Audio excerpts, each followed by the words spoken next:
Bienvenidos de vuelta a 7x7. He venido esta noche a contarles algunos aspectos no del todo conocidos de la vida de Alberto Fujimori, algunas zonas más o menos oscuras de su biografía.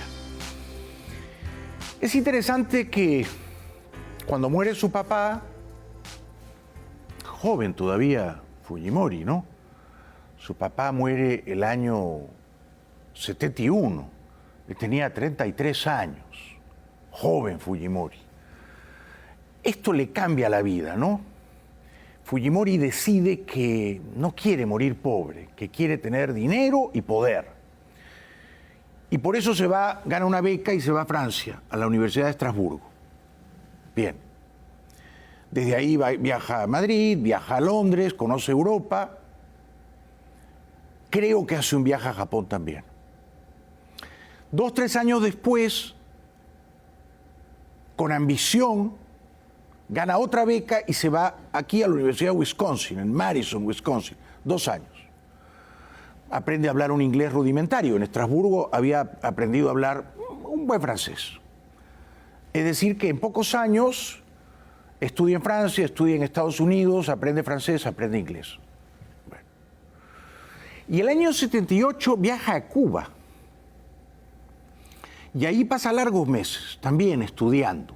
Su obsesión eran las matemáticas, el cálculo, el álgebra. Dicen que, viviendo en Cuba, él desarrolla una secreta admiración por el tirano Fidel Castro. Él ve que Castro lo tiene todo atado y bien atado. Lo tiene todo controlado, dominado, sojuzgado a su voluntad de emperador. Parece que esto lo impresiona y parece que esto le gusta y esto va a venir después, ¿no? Esto va a venir después.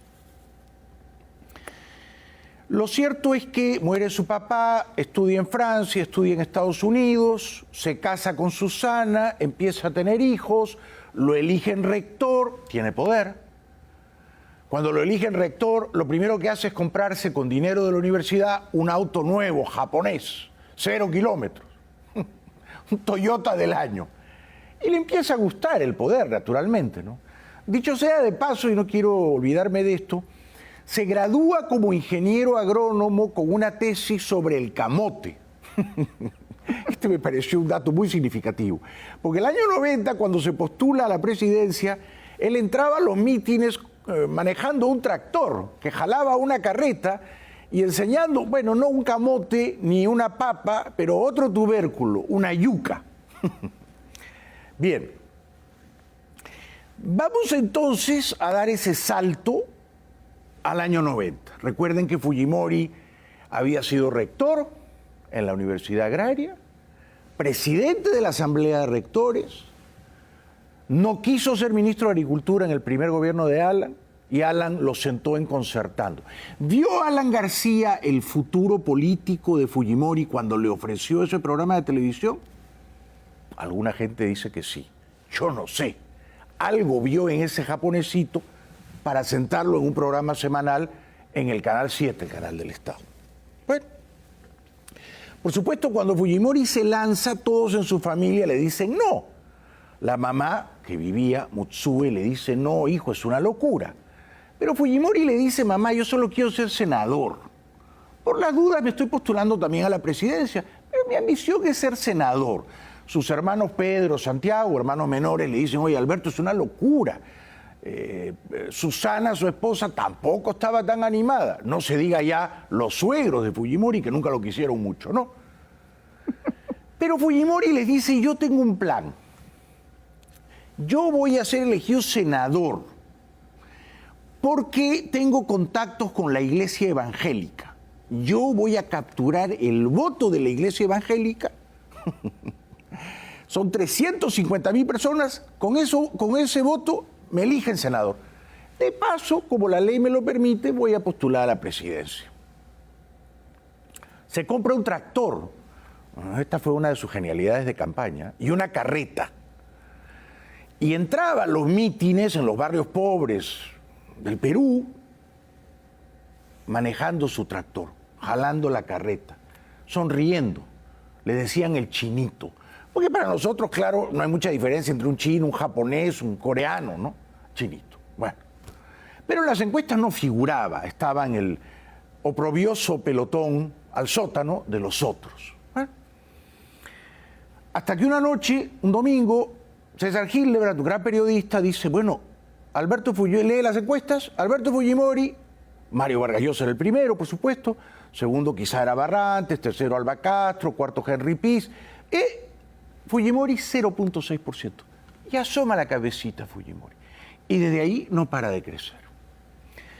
Los paneles, las pancartas se hacían en su casa, se pintaban en su casa, con sus hijos, con su esposa, con sus hermanos. Él había dicho que iba a gastar solo $10.000 de su capital, de su patrimonio personal. No era un hombre rico, pero probablemente tenía 10 veces más que eso, o 20 o 30 veces más que eso. Recuerden que había hecho un dinerito vendiendo casas, pero cascarones de casas, ¿no? Solo el techo, las paredes, el terreno y poco más. Bueno, porque cuando les ponía acabados, después a la gente no les gustaban los acabados. No me gusta este piso, esta mayólica, esta cerámica del baño, me la cambias. Entonces Fujimori, que era práctico, dijo, ya no hay que poner acabados, vamos a vender la casa en cascarón. Lo cierto es que Fujimori da la gran sorpresa, esta historia no la voy a contar, está suficientemente contada, y pasa la segunda vuelta con Vargas Llosa, ¿no? Vargas Llosa había hecho una campaña intelectual, sus discursos eran piezas literarias, ensayos penetrantes, estaba rodeado de la élite empresarial, copaba las televisiones con copiosas publicidades y entonces Fujimori resultó un poco lo que ha sido tantos años después, 31 años después, Pedro Castillo. O sea, un candidato que sale de la nada misma, de las entrañas del pueblo. Un candidato del que la gente se enamora, se encariña de él, se encandila con él. Este era Fujimori. Pero tenía cuando quería, el japonesito, el gesto agrio, avinagrado. Y en el debate con Vargas Llosa lo acusó de haber consumido drogas. Pero Vargas Llosa no era un consumidor frecuente de drogas, como podía serlo yo. Vargas Llosa había contado que cuando tenía 14 años y era cadete, o sea, perro del primer año del Colegio Militar Internado de Leoncio Prado, había probado una vez marihuana y no le gustó y nunca más la fumó. Y no sé si cuando era también periodista de la Crónica probó la pichicata, o sea, la cocaína, tampoco le gustó. Pero esto dio pábulo a que Fujimori, ya asesorado por el siniestro, retorcido Montesinos, atacara, golpe bajo, en el debate a Vargas Llosa, sugiriendo insidiosamente que el señor Vargas Llosa era un consumidor, era un drogadicto. Si usted habla de cuestiones personales, usted admitió haber tenido una experiencia juvenil de consumo de drogas. Eso es gravísimo para quien pretende ser candidato a la presidencia de la República.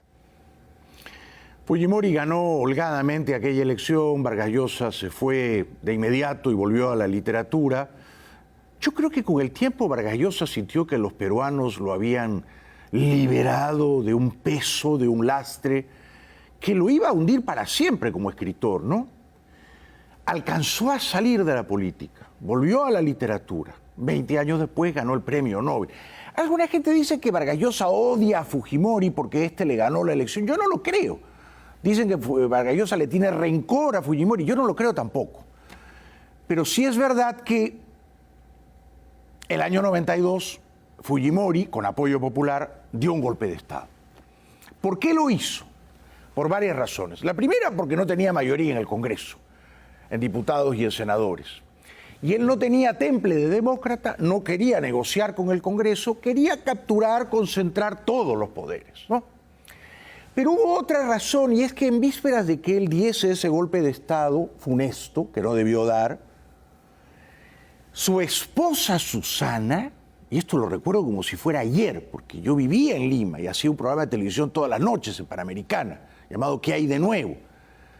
Y le hacía bromas ácidas, crueles a Fujimori. y llamaba a las 11, 12 de la noche en vivo a Palacio de Gobierno. Contestaba a alguien, un guardia, un edecano, un amanuense. Yo le decía, pásenme con Fujimori. Soy Jaime Bailey y esto es que hay de nuestra... O sea, yo estaba loco, pero el programa tenía éxito. Alguna vez hablé con el hijo menor, con Kenji, que me atendió a esas horas improbables de la noche. Decía, la esposa de Fujimori, Susana, hace una denuncia escabrosa, truculenta.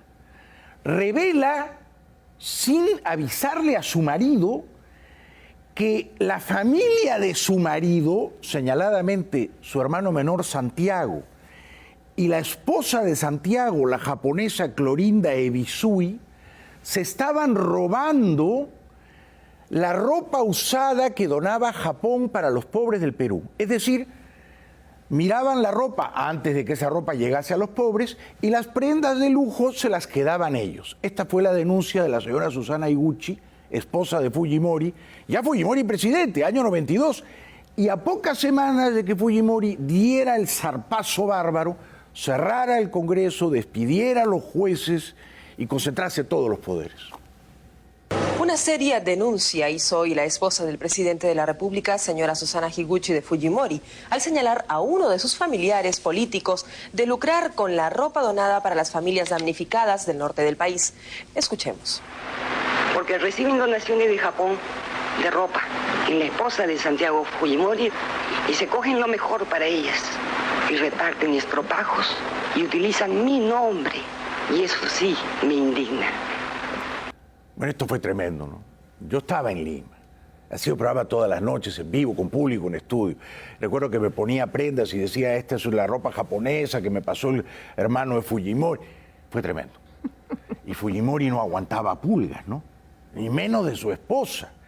Fujimori ya tenía personalidad de mandón toda la vida y ya había en él un autócrata, un dictador que quería salir del cascarón, ¿no? La democracia era un corsé, una faja que le apretaba demasiado y Fujimori quería liberarse de ella, ¿no?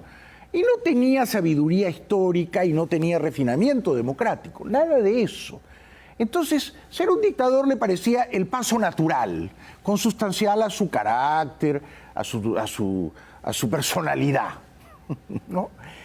Así que no solo cierra el Congreso con vasto apoyo popular, la plebe aplaudiéndolo, sino que poco después capturan al satánico líder terrorista Abimael Guzmán. Este fue, claro, un momento cumbre en la carrera política de Fujimori, que lo anunció así. Se ha dado un paso importantísimo en esta lucha contra el terrorismo.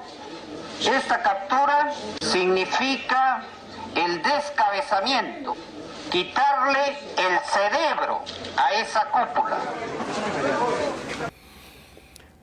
Entonces, muchos años después, refugiado en Tokio, Japón, Fujimori recordaría en una entrevista raramente propalada o difundida que ese fue quizás su momento de gloria. Cerró el Congreso, capturó al líder de la banda terrorista Sendero Luminoso y él dice que en las calles los peruanos lo vivaban, lo saludaban con profunda devoción, lo endiosaban casi. Tuve la oportunidad de salir a las calles el día 6 de abril de 1992. Una multitud, una muchedumbre, todos en la calle aprobaban la medida, apoyaban y decían nuevamente, ¡viva el chino! Yo también lo recuerdo. Yo me fui ese mismo día. El 6 de abril, dicen, yo me fui el 5 de abril, creo, en la noche. Corrí al aeropuerto, tomé un avión, le dije a mi novia, tú vende el apartamento, vende el auto, yo no vuelvo más aquí. Porque el canal donde yo hacía mi programa estaba tomado por soldados. Yo recuerdo que hablé por teléfono con el dueño del canal y le dije, pero ¿tú pretendes que yo entre al estudio y haga mis bromas contra Fujimori delante de 10 soldados con ametralladoras? No, no lo voy a hacer, el programa se terminó. Además, las televisoras apoyaban el golpe, respaldaban a Fujimori, como buena parte de los peruanos, pero ya ese es otro tema, ya no quiero entrar ahí, ¿no? Lo interesante es que quien ya no apoyaba a Fujimori era su esposa Susana. Fujimori le había declarado la guerra fría a Susana y se iba a vengar minuciosamente de ella. Susanita Higuchi, la hija de Koshio, a quien él conoció en la avenida Grau, en La Victoria, cuando el papá de Fuji, Naoichi, tenía un taller de neumáticos y el papá de Susana tenía otro, pero al que le iba mucho mejor, el taller El Sol, también de reparación de neumáticos. Ahí se conocieron. A pocas cuadras del Jirón Guatica, que era la calle de las prostitutas, la calle a la que iba todos los sábados Vargas Llosa. Ahí se conocieron. Fujimori había nacido 2 años después de Vargas Llosa. O sea que de repente, un sábado, Fujimori tenía 12 años y Vargas Llosa con 14 llegó a Jirón Guatica, a la calle de las putas francesas, ¿no? De repente, Fujimori lo vio. No sabía que muchos años después ese muchacho que iba a entrar al burdel iba a ser su rival en unas elecciones presidenciales. Fujimori, por cierto, no entraba a los burdeles, no iba a los meretricios. No quería tener ninguna forma de comercio sexual con las prostitutas. No por avaro, sino porque creía, y así le habían dicho sus papás, que si él se acostaba con una prostituta quedaría ciego. Y que se sepa, no quedó ciego. De modo que hay que suponer que nunca estuvo con una prostituta del Jirón Guatica, ¿no? Así las cosas, Fujimori, años después, da una entrevista a una poderosa cadena de televisión aquí y demuestra que cuando estuvo en Madison, Wisconsin, estudiándose una maestría, aprendió un inglés decoroso. Me llamo Alberto Fujimori. Sí, ese soy yo. Okay. You understand what did I mean? My name is Alberto Fujimori, that's me. Yeah. Y entonces luego lo intenta de nuevo, estuvo en un café y dice, esto me está resultando difícil. Sorry, because this is the introduction. Let's try it a little differently. Yeah. Okay. Okay. This is Where are you now? quite difficult Okay. to make the introduction. Where are you now? Why are you in Japan? Yeah. Esto es interesante, ¿eh? Porque Fujimori se jactó siempre, sobre todo cuando ganó la presidencia el año 90 y fue reelegido en el 95, que él era un matemático metido a político, por lo tanto que él era un analista frío, racional, que era un experto en calcular, que era un calculador, un ajedrecista de la política. Y así se vendía él. Y esta era la fama que tenía. El frío calculador de la política, que raramente se equivocaba.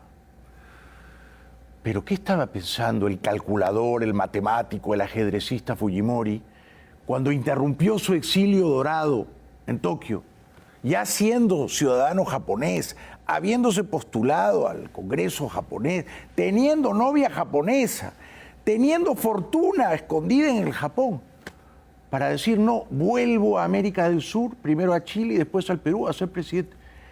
Ese fue un mayúsculo, monumental error de cálculo, monumental, que le ha costado 15 años o más en prisión. Debió quedarse, por supuesto, en el Japón. Ya había estado en el poder, y en el poder omnímodo, es decir, sin restricciones, ni frenos, ni contrapesos. En el poder abusivo del dictador había estado 8 años, y antes 2 como presidente democrático, pero quería más, ¿no? Quería más poder, y esto lo arruinó. El ego y la vanidad imperial y el apetito insaciable por el poder.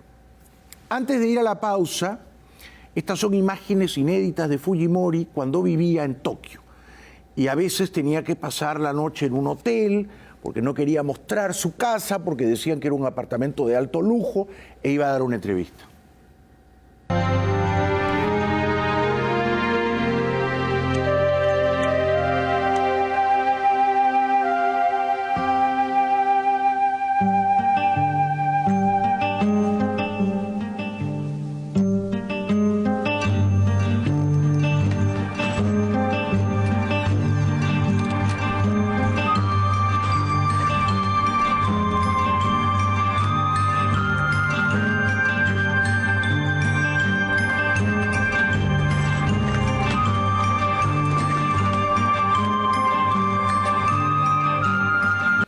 Ese era Fujimori en el Japón, donde vivía, digamos, a todo trapo, ¿no? Con todo lujo, con toda comodidad.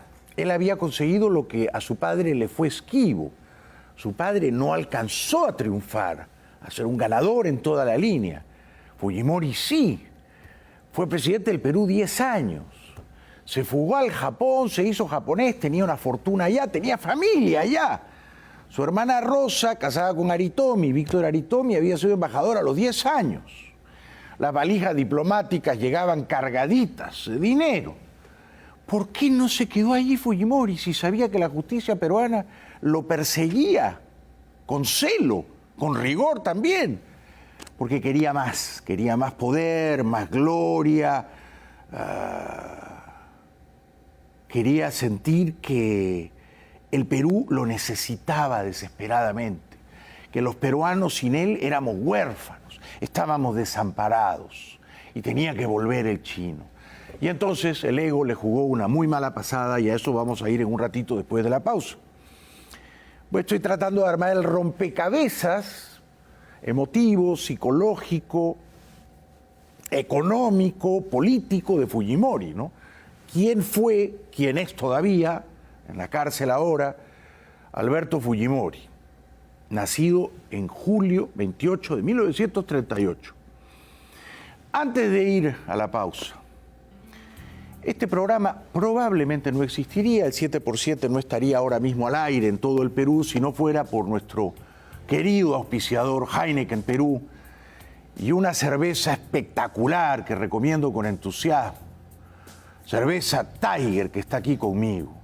Llega desde las lejanas tierras asiáticas la cerveza Tiger, que es para los peruanos que se sienten tigres, como usted, como yo, peruanos con garra, que todos los días ponemos garra en el trabajo para salir adelante, para prosperar, para darles a nuestros hijos un mejor futuro, como seguramente quisieron Naoichi Mutsue Fujimori, ¿no es verdad? Así somos los peruanos, aguerridos, fieros, indomables. Tome Tiger y no se va a arrepentir. Ya venimos.